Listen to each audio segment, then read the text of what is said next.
जो लोग मुझसे कह रहे हैं कुरान में और कुरान में क्या फर्क है, लेकिन ये अजीब बात है कि हमारा डाकू भी जो है रामायण लिख देता है, और जो कुरान पढ़ लेता है वो आतंकवादी हो जाता है। इतना ही फर्क है हमारा आपके बीच में। इसलिए ये मत कहिए, मदरसों को मत बचाइए। जिस मुल्क को आपने बनाया था रात रात चिल्ला चिल्ला करके आजादी के वक्त, उसमें 400 मदरसे थे, अब 4.5 लाख मदरसे हैं। और कोई रामलाल श्यामलाल, कोई आरएसएस की ब्रांच उनको पढ़ाने नहीं जाती कुरान, आप ही पढ़ाते हैं। और हमारी बात छोड़ दीजिए, हम तो बहुत पीछे हैं, हम तो मुशरिक लोग हैं, हम तो मूर्ति की पूजा करने वाले लोग हैं। लेकिन आप मुझे बताएं भाई, आप तो एक अल्लाह के हैं, एक किताब के लोग हैं। कौन सी ऐसी किताब है आपकी, और क्या उसमें लिखा हुआ है कि आप अपने मुल्क में, जिसे इस्लामिक रिपब्लिक ऑफ पाकिस्तान कहते हैं, उस मुल्क के अंदर आप शियाओं के कत्ल को जस्टिफाई करते हैं। आप कहते हैं उनका कत्ल वाजिब है, और अपने ही मजहब के लोग जो मोहम्मद साहब को मानते हैं, जो किताब को मानते हैं, जो अल्लाह को मानते हैं, जो 5 वक्त की नमाज पढ़ते हैं, लेकिन वो अपने आप को यह जरूर कहते हैं कि कुरान शरीफ में फरमाया गया है कि 1,24,000 पैगंबर मोहम्मद साहब से पहले आए थे। अब कुरान में लिखा है, इसलिए उस पर डिबेट करने जा रहा, थोड़ी देर के लिए यही मान लेता हूं। कुछ लोगों ने कहा जो उनका दामाद था, जो मोहम्मद साहब के दामाद थे, उनकी बेटी का पति था, फातिमा का पति, आप जानते हैं उसका कत्ल किसने किया और किस तरह किया? जब सुबह फजर की नमाज, जो सुबह 4:30 बजे पढ़ी जाती है, जब वो नमाज पढ़ने गए तो एक शख्स उनके पास में लेटा हुआ था, मुंह उसका नीचे था, काफी देर से लेटा हुआ था। उन्होंने पूछा कि भाई तुम नमाज पढ़ रहे हो कि तुम लेटे हुए क्यों हो? तो उसने कहा मेरी तबीयत ठीक नहीं है। उन्होंने नमाज पढ़ना शुरू कर दी। वही शख्स उठा जो तलवार छुपाए हुआ था और गर्दन उनकी धड़ से अलग कर दी। उसका नाम बताओ कौन है? अगर तुम्हारा बस चलता तो तुम उसे भी हिंदू साबित कर देते हैं। मोहम्मद साहब के दामाद के कातिल और करबला के मैदान में उनके नवासों के मारने वाले जितने भी थे, सारे नवासों को मारा गया, उनके खानदान को मारा गया। उन सब ने कलमों का पढ़ पढ़ के, नारे तकबीर अल्लाह कह करके उन सब का मर्डर किया। हम नहीं थे, हमारा कोई हाथ नहीं, हमारा पैर भी नहीं है, लेकिन तुम उनको जवाब दो पहले कि जो शिया हो गए, जो इमाम हुसैन के मानने वाले थे, जो अली के मानने वाले थे, आपने कैसा इस्लाम बनाया है? कौन सा कुरान आपने लाए हैं? क्या आप कहते हैं कि उनका कत्ल वाजिब है? तो फिर साफ साफ कहो कि मोहम्मद साहब के खानदान को मारने वाले वही लोग हैं जिनका नाम आज अल बगदादी है, और पूरा सच पढ़ाओ। और फिर मैं भारतीय लोगों से मेरी शिकायत है कि हम हर छोटी छोटी चीज को पढ़ते हैं, या तो कहने से डरते हैं या सच बात जानते नहीं, और जानते हैं तो चुप रहते हैं। जो लोग आज हमें मूर्ति पूजक कहते हुए हमसे खास किस्म का मोहब्बत रखते हैं और ये कहते हैं कि इनका कत्ल वाजिब है, और कुरान मजीद की 30 आयतों में 34 बार आता है जिहाद का जिक्र, ये जिहाद किससे करना है?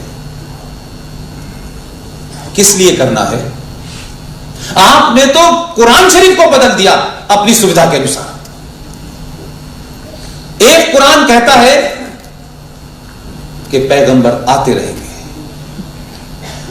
वो किसी शक्ल में आए, किसी धर्म में आए, इससे मतलब नहीं है, वो पैगंबर आते रहेंगे। वो कृष्ण जी को भी, रामचंद्र जी सबको अपना पैगंबर मानते हैं, उनको कोई प्रश्न नहीं है। लेकिन जो लोग इनको मानते हैं आप उनका कत्ल करते हैं।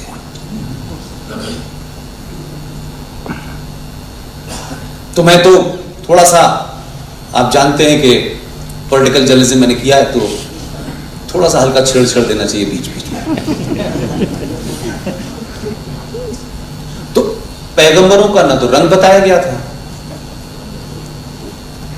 न कोई उनका कपड़ों का लिबास बताया गया था। अब ये गलत बात है कि आप 2014 के आदमी को पैगंबर नहीं मानते, लेकिन काम तो पैगंबरों जैसे कर रहा है।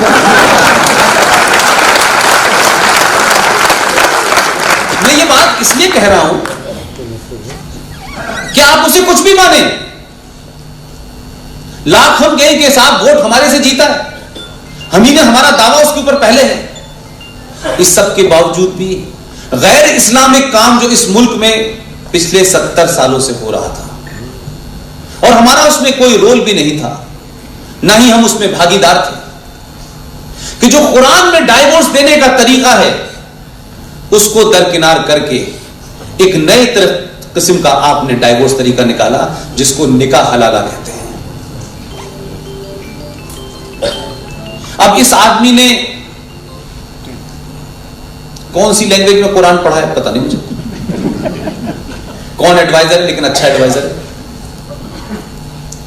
इस पूरी प्रैक्टिस को, जिसको पूरा मुस्लिम वर्ल्ड, आप मक्कारी तो देखिए, अरे भाई अगर मैं बीमार हूं और रहमान भाई कोई मुझे दवा बताएंगे तो डॉक्टर है तो मैं मानूंगा ना कि भाई दवा ठीक है, मैं तो बीमार आदमी हूं। लेकिन इस पूरी कम्युनिटी में से, आसाम से कन्याकुमारी, कश्मीर से लेके कई, किसी ने भी मौलवी, मुफ्ती, हाजी, बड़े बड़े नाम है, बाप रे बाप, हर आदमी चलता है तो लगता है पूरा कुरान शरीफ चल रहा है उनके साथ। किसी ने, एक ने नहीं कहा कि जिस औरत को लेकर के मोहम्मद साहब ने बहुत सारी हिदायतें दी थी, जिसका दर्जा बड़ा आला था, भाई तुमने अपने घर में अपनी ही बीवी को एक ऐसे प्रोसेस में डाला है कि तुम अपनी मर्जी से उसको तलाक दे दो, अपनी मर्जी से दे दो। खाना गर्म है, खाना ठंडा क्यों है, फोन क्यों देर से उठाया, कपड़े क्यों नहीं दिए, इन बातों में तुम तलाक दो, दे दो, यहां तक भी सही है। लेकिन दुनिया के सुप्रीम क्रिएशन जिसे औरत कहते हैं, आपने कहा कि अगर मुझे 1 घंटे बाद यह होश आया कि मैंने तुम्हें तलाक दे दिया है और अब मुझे यह एहसास होता है कि मुझे तलाक नहीं देना चाहिए था और मैं दोबारा से तुम्हारे साथ रहना चाहता हूं, तो तुमने क्या डेफिनेशन घड़ी यार, कमाल के मक्कार हो यार। आपने कहा कि अगर इस औरत को दोबारा मेरे साथ रहना है तो इसको किसी गैर मर्द के साथ शादी करनी होगी, और गैर मर्द के साथ शादी करके वो सब करना होगा, और उसके बाद जब वो उससे तलाक दे देगा तब ये मेरे पास आएगी। कौन सा हाई मॉरल है यार, कौन सी दुनिया का ये मतलब सिखाता है। लेकिन ये चल रहा था, जिनको शेम शेम कहना चाहिए था वो बुरखे में कहती थी, आवाज बाहर नहीं आती थी, पैगंबर साहब को सुनाई दे गई।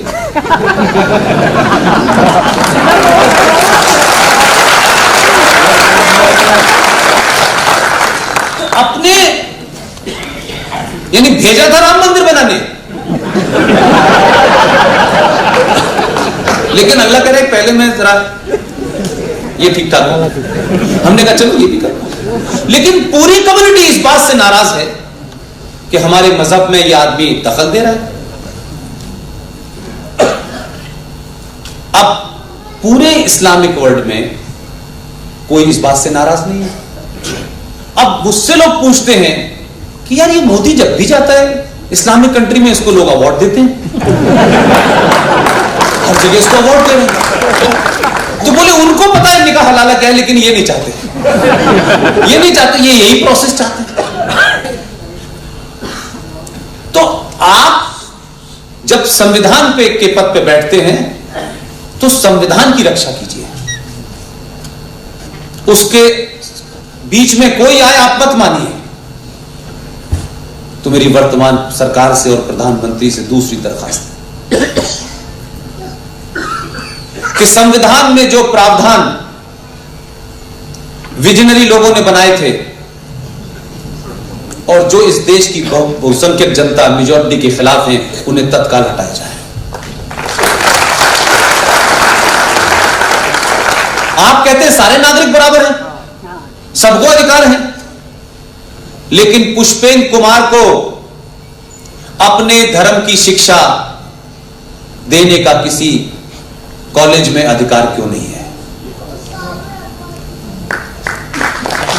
यह अधिकार संविधान ने मुझसे कैसे छीना? लेकिन वही लोग संविधान के दूसरे धारा के तहत कहते हैं कि इनको सबको अधिकार है, लेकिन आपको नहीं है। तो क्या मैं ये कहूं कि संविधान निर्माता में जो लोग शामिल थे वो ये जानते थे कि अगर ये लोग धार्मिक हो गए तो ये 5000 साल पुरानी सभ्यता के लोग दोबारा से अपनी उसी ग्लोरी को प्राप्त कर लेंगे। तो आपने सोच समझ करके ऐसे ऐसे प्रावधान किए कि जिसकी वजह से आप धर्म की शिक्षा न दें, धार्मिक बात न करें, और तो और जो संविधान में नहीं था वो क्या किया है? क्योंकि कुछ मुद्दे उठा दिए हैं, सरकार उसने नोटिस ले लिया है, मैं उससे आगे कुछ मुद्दे उठाना चाहता हूं जिसमें आप सबकी भी राय चाहता हूं। एक कानून बना हुआ है पूरे देश के अंदर, जितने लोग भी मंदिर जाते हैं वो अपनी आस्था के अनुरूप उस मंदिर में प्रसाद चढ़ाते हैं। आस्था के अनुरूप 10 रुपए, 5 रुपए, 1 रुपया देते हैं कि नहीं देते हैं? लेकिन अगर आपको यह पता चले कि आप जिस अयप्पा से लेकर के महाकाल बाबा विश्वनाथ पर जो पैसा चढ़ाते हैं, वो पैसा इस देश में जाता कहां है? देश के कम से कम 15 या 20 ऐसे मंदिर हैं जिसका 100% पैसा सरकार लेती है, और कई इस बाकी राज्यों में 70% चढ़ावा सरकार ले लेती है।